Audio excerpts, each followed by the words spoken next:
Good morning and welcome to today's SitRep, the situation report. Got my coffee, just had some dark chocolate almonds. It's the breakfast of champions. Why? Because that's what heroes do. What's going on this morning? Good morning to you, ladies and gentlemen, or to whatever gender you want to call yourself, because apparently, according to the World Health Organization, that's okay.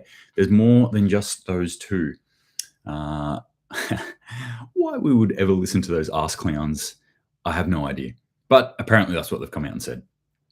This is the situation report where I go through news stories that I've found over the past 24 or today, 48 hours. 48 hours and have a look at them from the perspective of prepping. In particular, those of us down in the great southern hemisphere, this deep dark land down here that nobody knows about, and that flat earthers deny is even there. Australia, New Zealand, that's where I'm sort of aiming myself. But I also look at world events, what's happening in the world, so we can better prepare ourselves for the coming future, whatever it may hold, because it might hold some pretty interesting things. So let's jump into it this morning. The first thing I want to talk about is China. Reagan on YouTube, good morning from Perth. Hope things going well over there in Perth. Damn, it's like what, 5:20, 6:20 in the morning over there? Thanks for joining me. Up bright and early. So what's happening in China? We have a run on banks. Where's my news story? I've buried it in here somewhere. Chinese bank run turns violent after angry crowd storms Bank of China branch over frozen deposits. So Chinese people have money in the bank and their bank has said, hey, we're going to have to freeze things. That doesn't fill people full of hope and happiness. Oddly enough, you should check out what happened in Lebanon around 2019, 2020. Not good things. At that point in time, Lebanon, in their banks, they put out an order and said, hey, you can only get $400, the equivalent of $400 US out of your bank account every week. That's it. And so business was struggling. They were saying, hey, we can't buy enough stuff for $400. Individuals were like, $400, like I can't live off $400.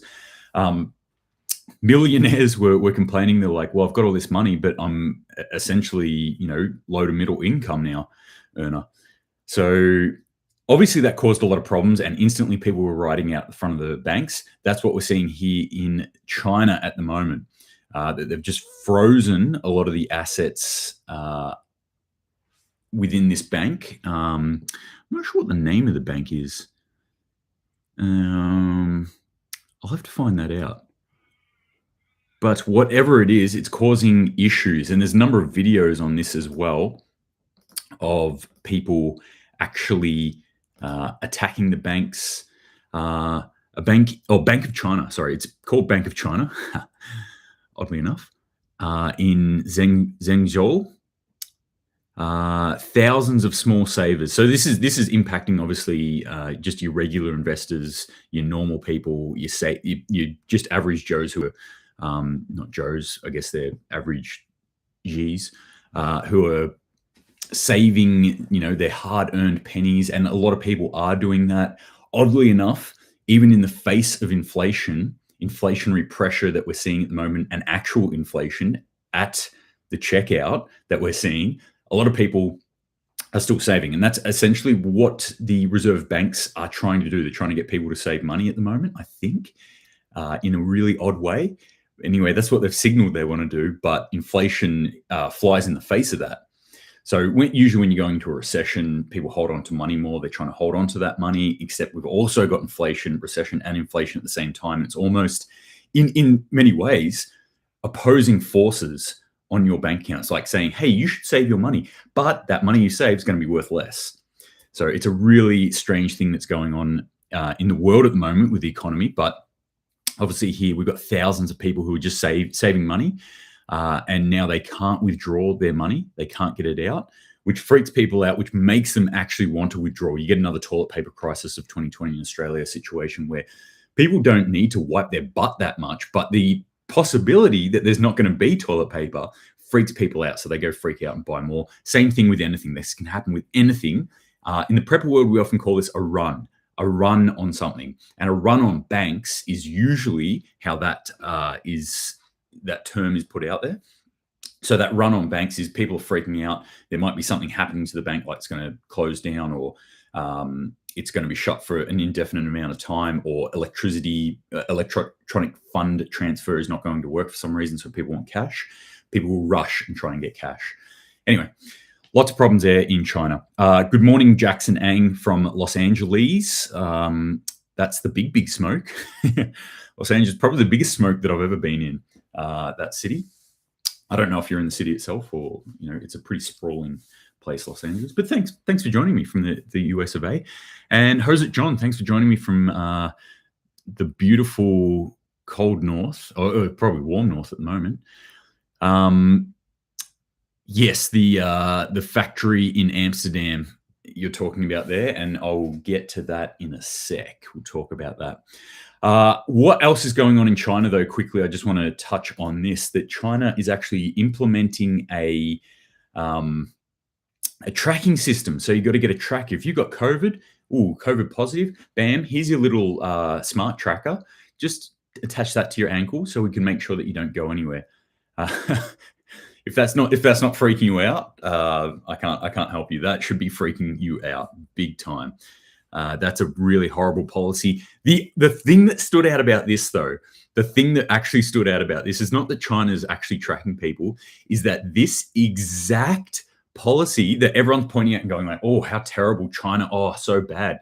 This exact policy was actually outlined in Australia. I'm pretty sure it was the police state of Victoria with Dan Andrews, who said we might have to look at either tracking people through their phones if people keep breaking out of quarantine or moving during quarantine or isolation, or we're going to have to put trackers on them. So this was actually flagged and was a proposed idea within Australia. So if you sit there and go, point the finger at China and go like, oh, that's bad. Yep, look how shit China is. Well, the pointing finger, remember, always has at least 3 fingers pointing back at you. Boop, boop, boop. That we are no better here. In fact, in some ways, we're much worse. But they're actually doing it. Really terrible. So, yeah, watch that space. More badness in China. The interesting thing that I'm seeing in China, though, is we're seeing these stories come out about people who are starting to actually cause a bit of civil unrest over there. So that's usually cracked down quite hard. Has been for a long time. Jackson Ang, closer to the beach, so not too bad, but it's worse elsewhere. Yeah, the beaches aren't too bad in Los Angeles, actually. It's not too bad of a place, really. I just wouldn't want to live there personally.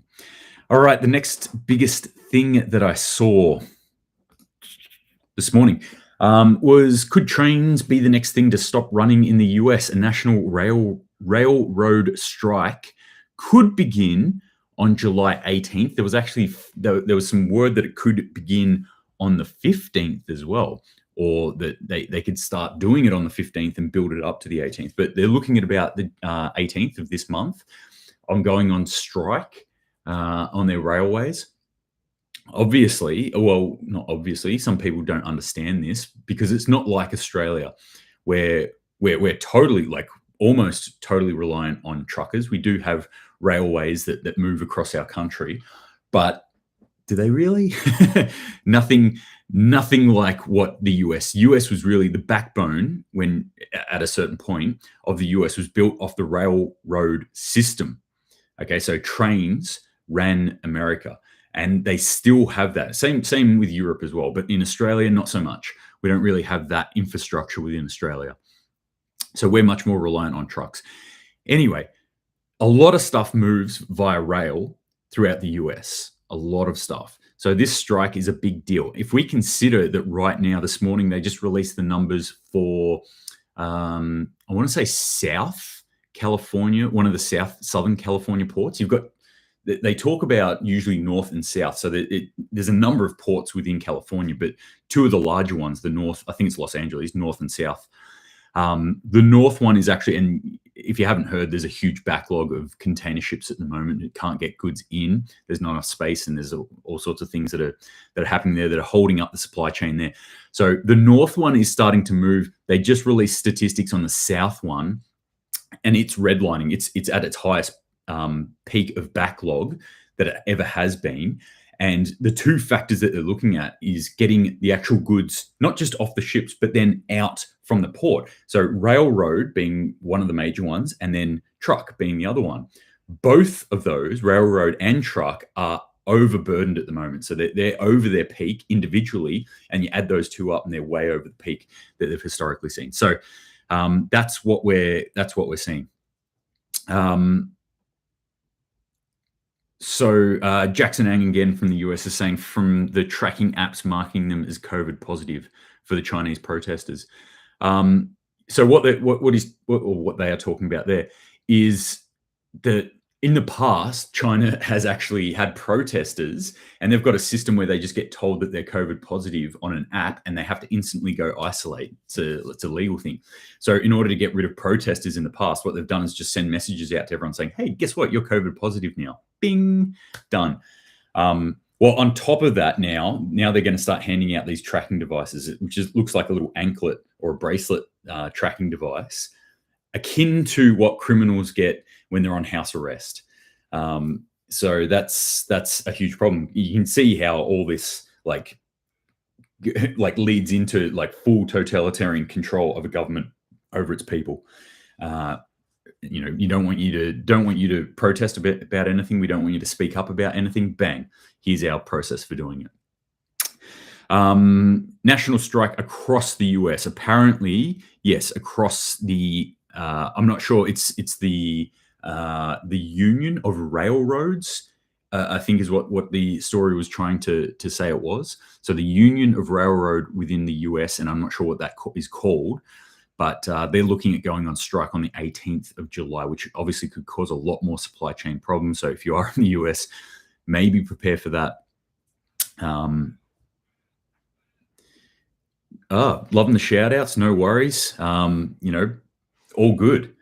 Thank you for joining me, both you and the wife. I'm always bemused at why people around the world would listen into some weird Aussie guy sitting down in his office having a yarn about things. But y'all seem to like it.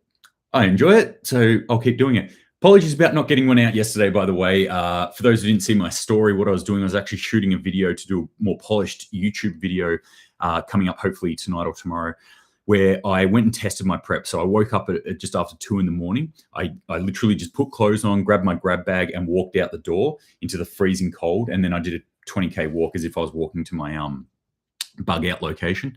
So just testing the preps and shooting a video on that, kind of encouraging people to, like, these are the sort of things you might want to do.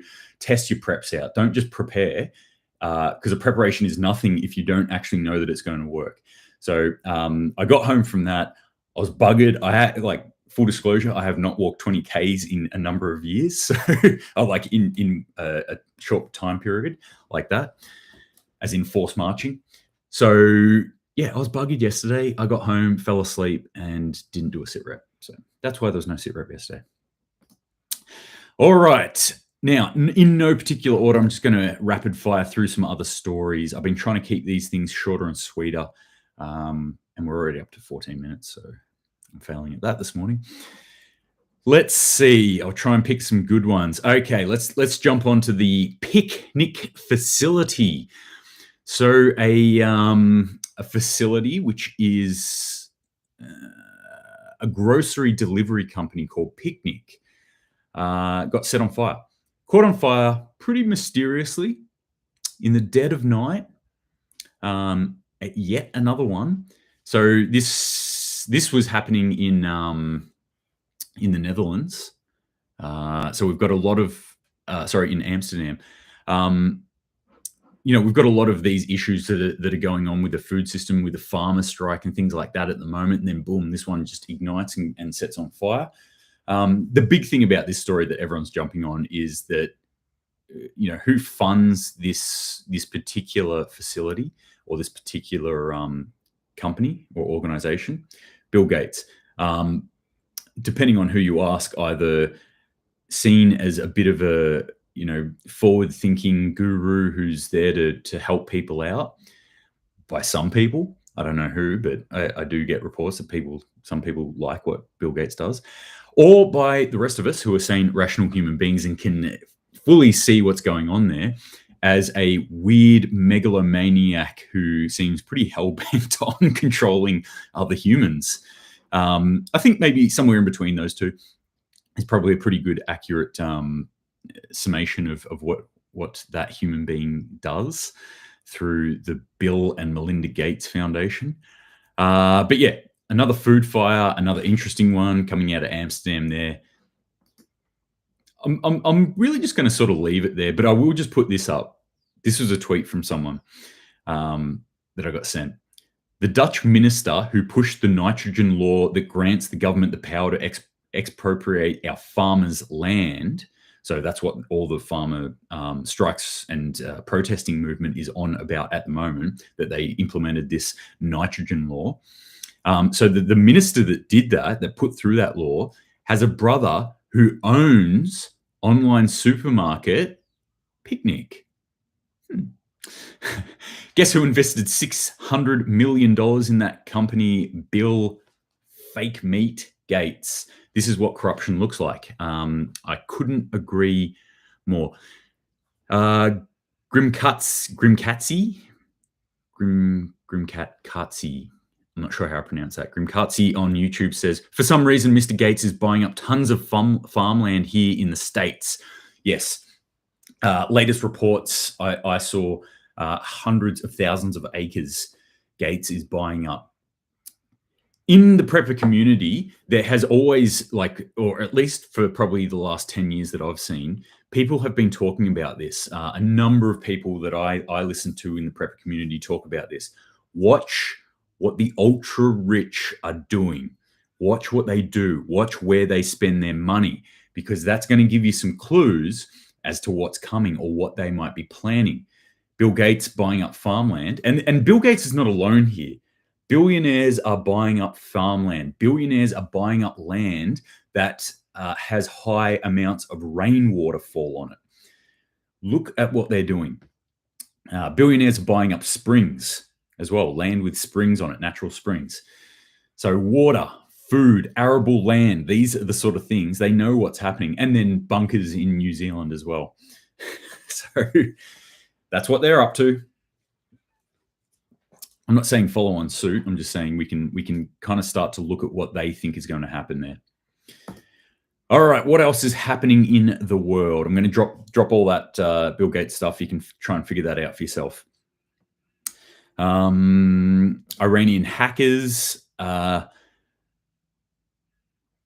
This one was an article called Predatory Sparrow. Who are the hackers who say they started a fire in Iran?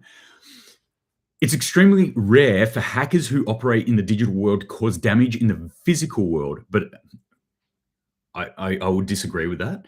But that's the general thought, is that hackers operate in the digital realm and they don't have anything to do with the physical world. If you've ever listened to me talk about cyber threats before, you will know that I totally do not believe that.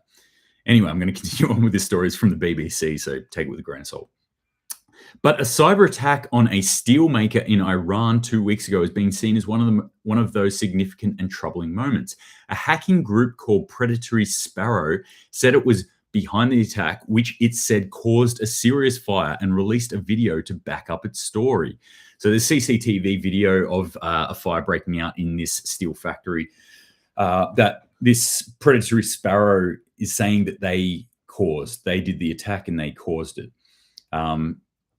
Interesting to me, because BBC is throwing up this story saying hackers causing actual damage. It's like, if you don't understand how critical the cyber element is to our physical world right now, all our critical infrastructure is I'd say probably 95% as a generous estimate, 95% reliant on the internet, on electricity, on outside inputs.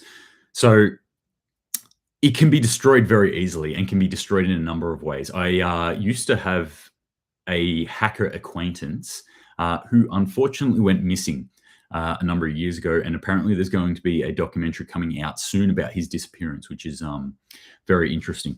Anyway, I used to talk to him a little bit about these sorts of things, and he would explain that hacking is not just hacking, that there is an entire physical element to it, to hacking, and there is a physical outcome from it as well. So that's something that I wanted to remind people of as well. If you think that cyber is something that you don't need to think about, you know what? I don't have a Facebook account and I don't do that much online shopping and blah, blah, blah. It doesn't really affect me. It can really, really affect you. And it is something that we do need to think about quite a bit.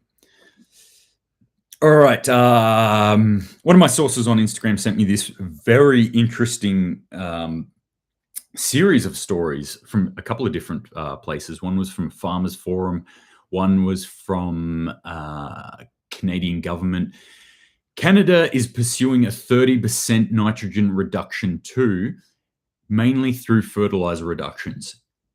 Exactly the same sort of stuff that's just happened in the Netherlands.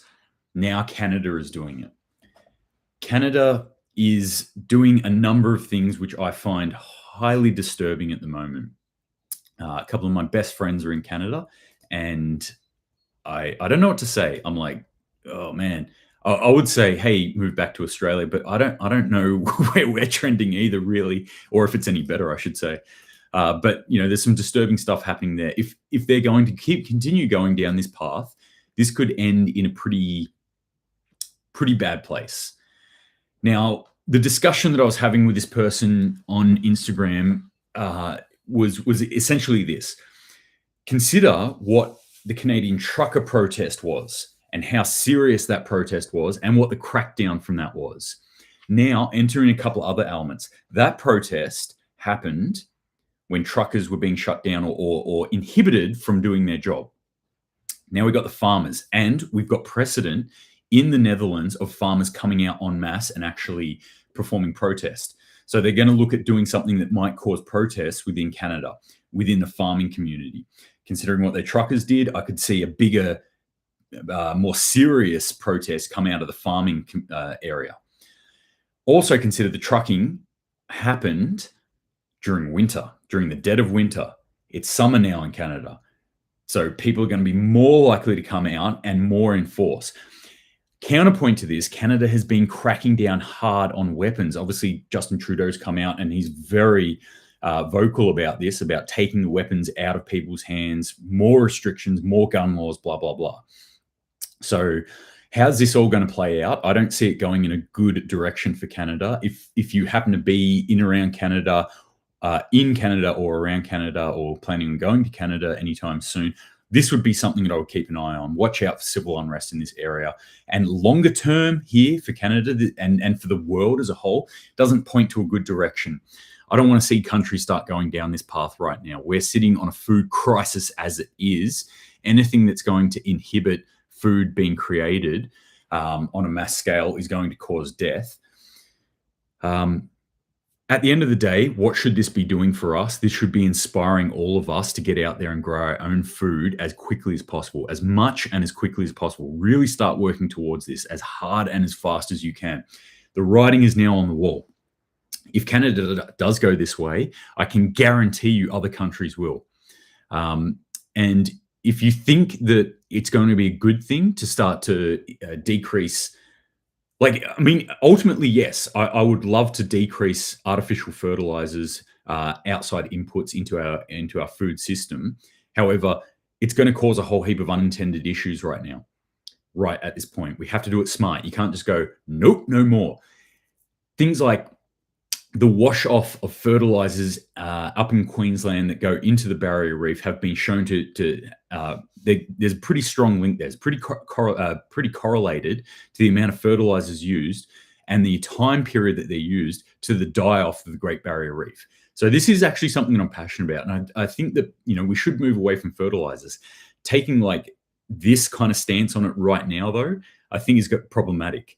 That's going to cause violence at the end of the day. It's going to cause pain, and it's going to cause a lot of hurt for a lot of people, and it's going to cause death at the end of the day. We need to think about this more. What government should be doing is inspiring individuals to be growing their own food. It should be a campaign right now, victory gardens in every backyard, chicken coops in every backyard, and then encouraging and educating people on how to do it without fertilizers, without artificial fertilizer processes and things like that. Not fertilization processes. Don't be rooting your garden or anything like that. You can root around in there, but don't root your garden. It's weird. Who knew that this was going to go there today? Anyway, that's judging where we started off with this morning. We could have told. We could have seen this. All right, what else is happening in protester space? Hungary. Protesters block bridge in Budapest over Hungary's tax hike plans. So around 1,000 protesters have blocked a bridge in central Budapest as Parliament discusses the government's motion to increase tax rates for hundreds of thousands of small businesses. That's what we need right now. Come on, people, just dig into your pocket a bit more. Give the government more. More. Look at what they've done with it so far. Look at how great they've made our world thus far with the taxes that we've given them. Surely we should just give more, right? Because it's not enough that you get taxed on the money you earn and then pay taxes on the things you buy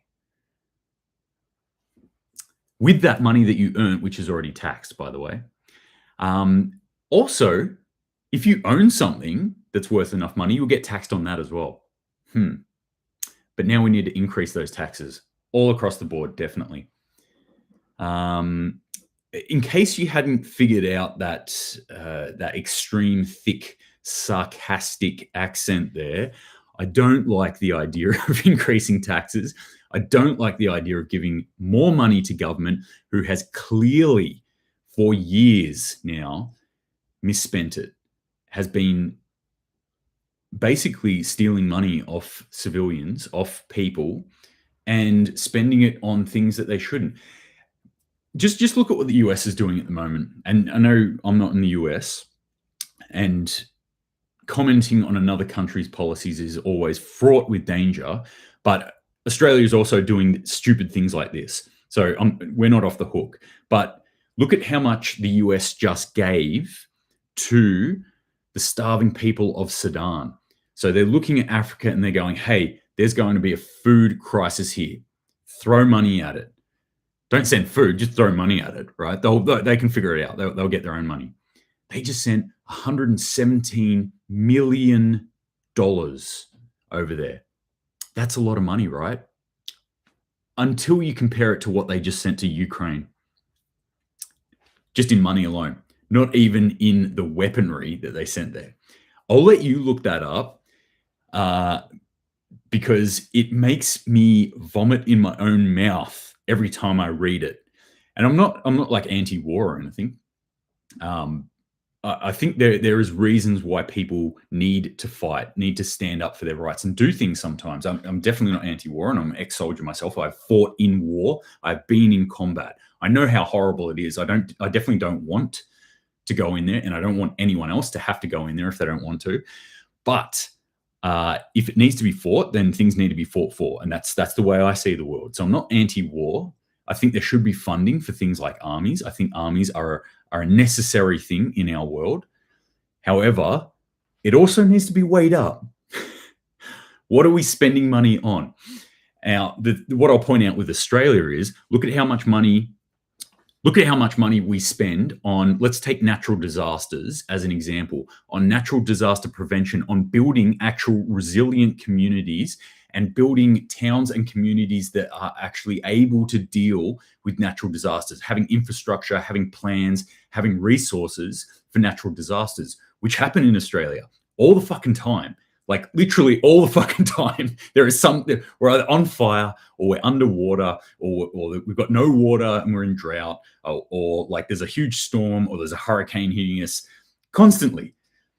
Snakes flying out of the air, flying sharks. I don't know what the fuck is next with Australia, but there's always something trying to eat you or kill you or do some bad shit to you here in Australia.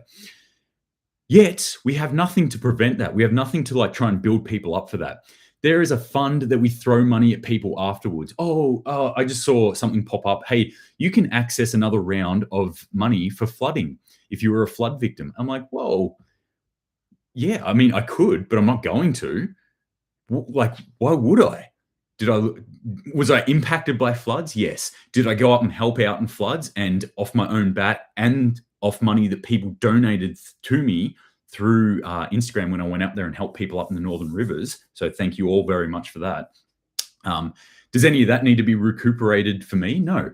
Like I had the means to do it. That's why I did it. I don't need the government then handing out money to me or offering money to me. Genuine people who need it, yes, they should be able to access that sort of money. But it's always this. It's always after the fact. It's always like, oh, something's gone wrong. Months after, yes, we've signed off on it now. Now you can get money. I got this during the fires. Like stuff got destroyed. I lost things. I used up things during the fires. And then afterwards, they were like, months later, oh, hey, you can access money now. I'm like, I needed that money when the fires were here at our doorstep. I don't need it now because I've been able to go back to work. I needed it in that 2 months that I couldn't work because I was here fighting fires, trying to save my home and other people's home in my community. Okay, for 2 months, I did not work. I just said no to work.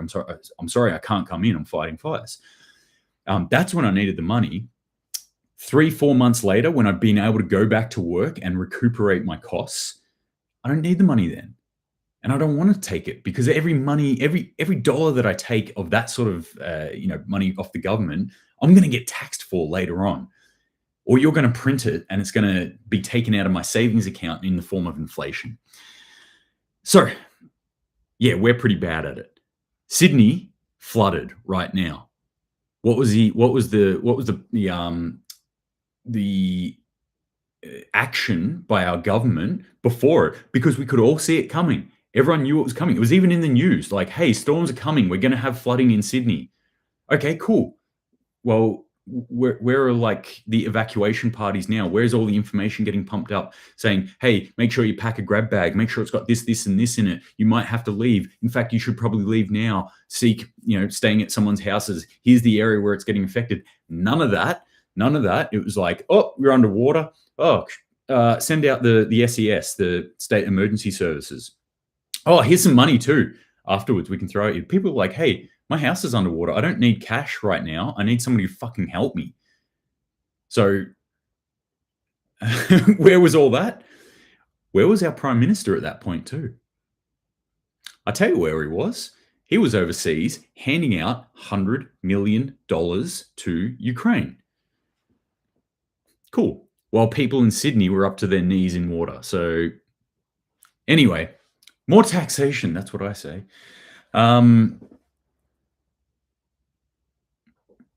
Sydney Watson, do you know anyone who may help me? I haven't been able to eat and out of food. For what reason are you out of food? What's happening there? Where are you? What's going on? But if you can't eat, depending on where you are in the world, you might need to access some more emergency services. There are certainly a lot of charitable services and emergency services that you can access within Australia that I know of. Things like the Red Cross, things like I'm blanking on the name now. St. Vincent's? No, St. Vincent's is a op shop. It'll come to me. I will send you a message or send me a message, Sydney Watson, if you are having trouble, and I'll try and put you in touch with the people that can help. Definitely.